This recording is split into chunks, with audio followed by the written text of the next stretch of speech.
as far as that being, I guess, your motivation now to continue to help cultivate, other people in their learning and really be, a resource. What's your goal? What's the end game for Shay Norman?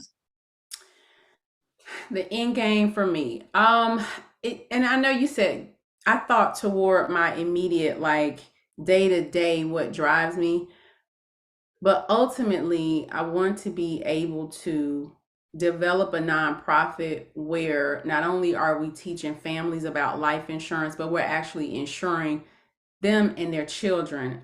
In 2018, my family had a tragic loss. I lost my nephew to gun violence, and Okay. he really motivated me to start an agency because I used to try and teach him about insurance. And what I remember him saying to me is, "Auntie, I'm not putting on a shirt and tie." Hmm. And at that time, if he were here now, it would be a perfect fit for him because he doesn't have to. But back then, I couldn't see it. I said, wow, if he's not going to come in the office, if he's not going to put on a shirt and tie, I don't know what to do with that. So one of the things that I knew I would do is have an agency where he could come in and be who he wanted to be, as long as he was following the rules Yeah. and learning and growing. I wanted to do that. So that's something that really fueled me. And to now fast forward, have my niece as a principal agent of her own agency.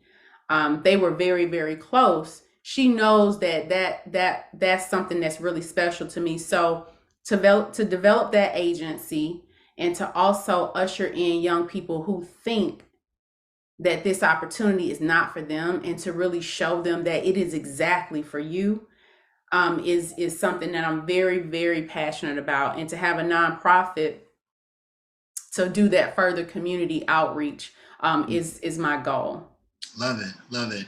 I mean, you've been rooted with such a strong foundation.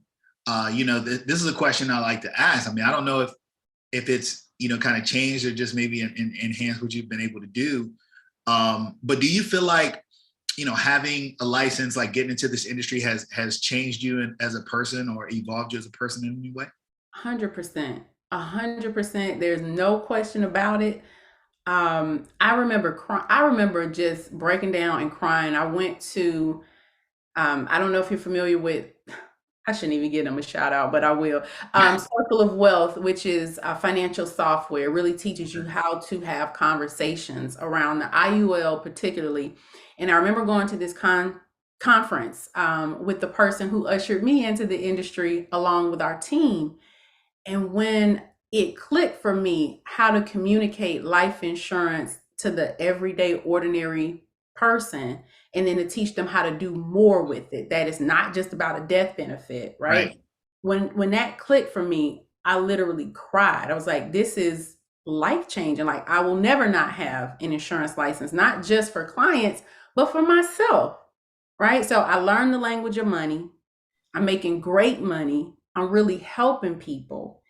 Why would I not? You know what I'm saying? Why would I not do this? So it Absolutely. definitely changed my life in that way. But then, too, working with seniors from a young age and learning that on time is late, and how important customer service is, all of those things kind of set me apart from my friends in a way that sometimes I felt like I felt a little too responsible, but at the same time, that's better than not being responsible, right? So I Right. had to get Absolutely. over, like, you in some new skin now. Like, these elders have grown you up, Yeah. and I don't know that that would have happened, had they not been sitting across the table from me, allowing me to advise them. I don't know Mhm. if that would have ever happened. Yeah, No. Yeah. Absolutely. Absolutely. So this is on a sidebar. You like nice things. You said I that do. earlier. You like nice I things. do. What's something, being in this industry, what is something that being in this industry has allowed you to do that you might not have done otherwise? I really like to travel. Um, I really love my Tesla, my electric car. Right. Charge it at home. I mean, I hate to say it like that, but honestly, like, I'm good. Yeah. And I don't know what other industry would have given me the flexibility the ability to learn the language of money and then really have no cap on my earning. I don't know, because there's a lot of broke doctors and lawyers out there.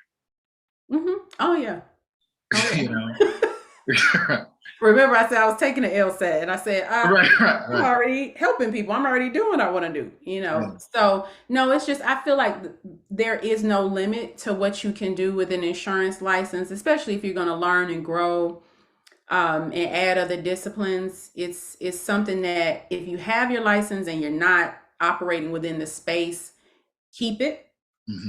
Keep learning, because maybe something's going to hit you and you can dive in and and really practice. Absolutely.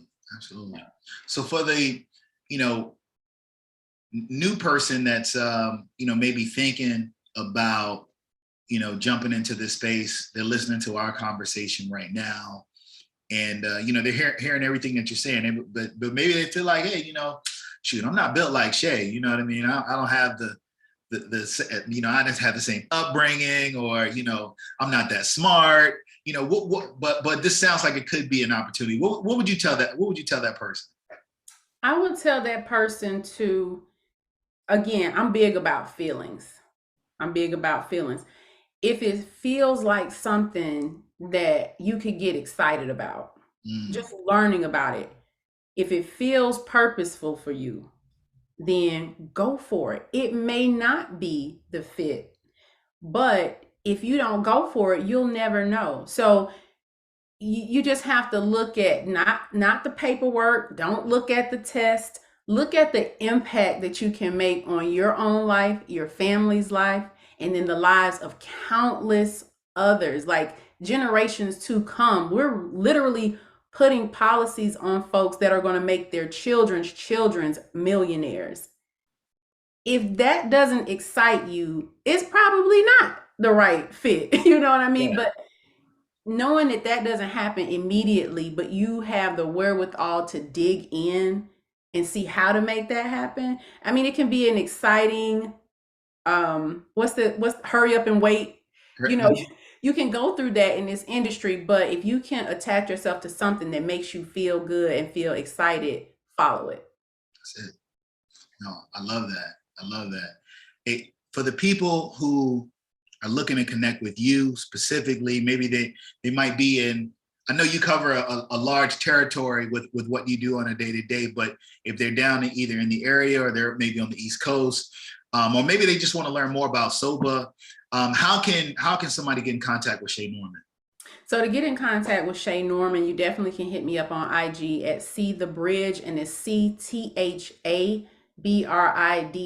So it's the bridge, but it's I guess it is not THE. That's how I'm going to say that. It's not The THE. bridge, right?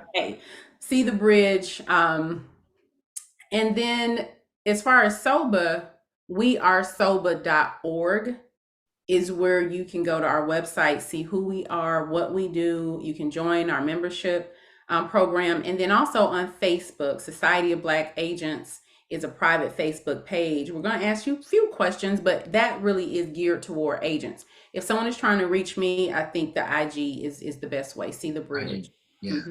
And you guys got to go check out her website, thebridge.info. That joint is fine.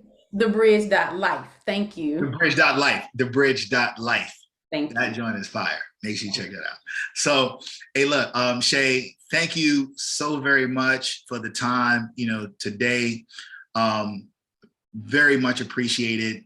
And for those who have heard this conversation, I know it's been inspiring. I know it's been one that maybe will push you, towards that passion, that feeling that you're having, and maybe you're thinking to yourself, after this conversation, you should get a license. And until the next time, we'll talk soon.